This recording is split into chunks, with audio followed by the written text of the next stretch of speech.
Is it working? Okay, it's on. Okay.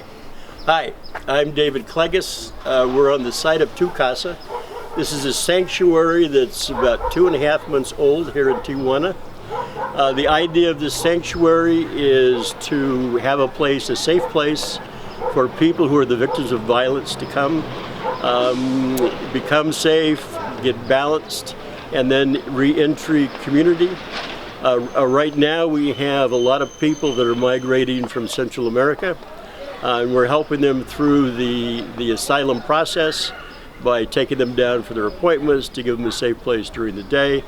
And also we're encouraging the people here to get jobs because our feeling is, particularly with the current situation in the States, that most of the people will not be accepted in the States, and to go back to their countries in Central America is a non-starter because most of them have left because either their relatives were killed or they were threatened, and it's not possible to go back.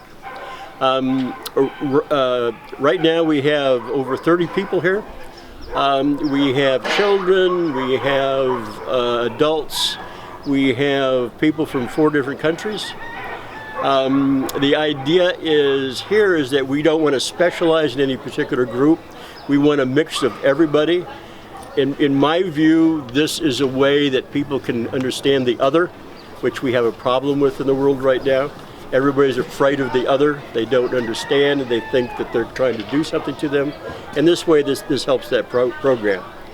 What we're finding is that the people here are helping each other because they all have shared experiences, and it's difficult for anybody that has the kind of trauma that they have to express this to somebody who's never been through that, and to be helped become whole again. So this is another benefit that we're finding here. I'm a designer builder, so one of the things that is important to me about this project, as well as helping the people on the site, is to create a place that is healthy, in the sense that we'll be growing vegetables here that we can eat. We will have outside spaces so that they can be outside of the structures. Most of the shelters are very closed, very crowded, and we're trying to solve that here by having that mixture.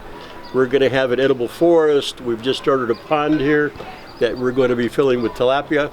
As soon as the tilapia reaches a certain size, then we'll hook it up to an aquaponic system so we can grow vegetables from that.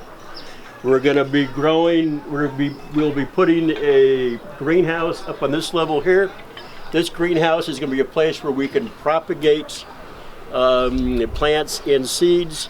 There is a market down here right now for vegetable starters, so we want to do that. One of the ideas is that we can train people to do these kinds of things, and also we can try to make our sanctuary as self-sufficient as possible. So we have a form of income.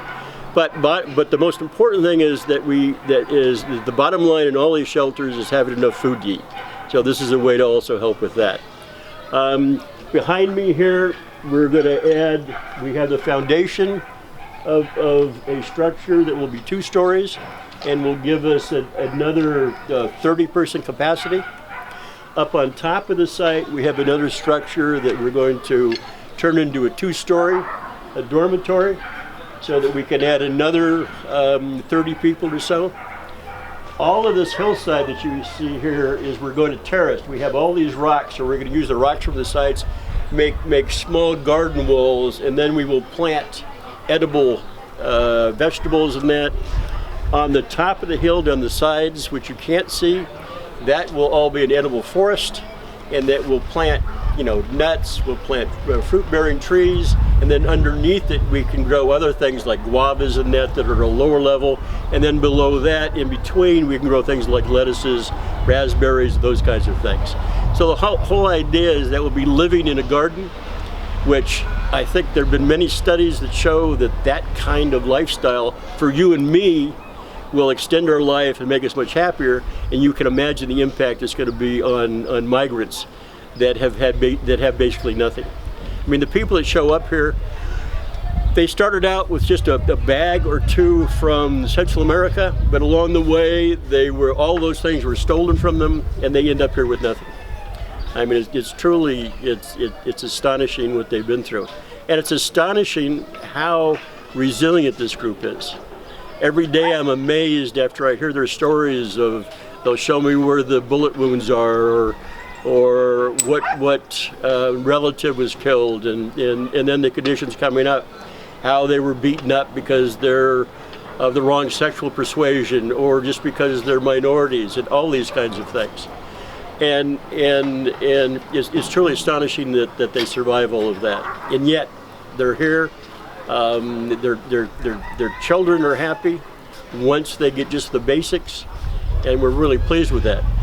The other thing, as far as the concept of the other, is we do not discriminate for sexuality, we do not discriminate for religion, we do not discriminate for race. Anyone and everyone can come here as long as they're peaceful and they're not trying to take advantage of other people. Those kind of people, the predators, we try to screen and get out as soon as possible. The other thing that we're doing is the people who come here is kind of an organic thing. We started out with a group, and then we get calls from people that we know. So we want to have some kind of a background before we allow people to come in here, because we have these children. The most important things in our mind, in my mind, is children first, then the single moms, then the rest of the groups. So if it's not safe for the children, and a person is not making things safe for children, then they have to leave, because that's the most important bottom line. Some of the things that just regular rules that we have is just, no booze, no drugs, and we're trying to promote a feeling of family. What has impressed me as a gringo is how the Latin community can rally together and work as teams.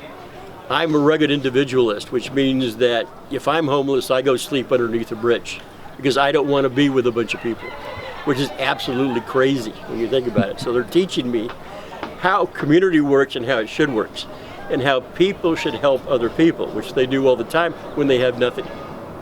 One of the things that always surprised me with the GoFundMe when I did it in the past is I would send it out to all my rich friends and my rich clients, and the people who gave were the poor people. And I was always shocked.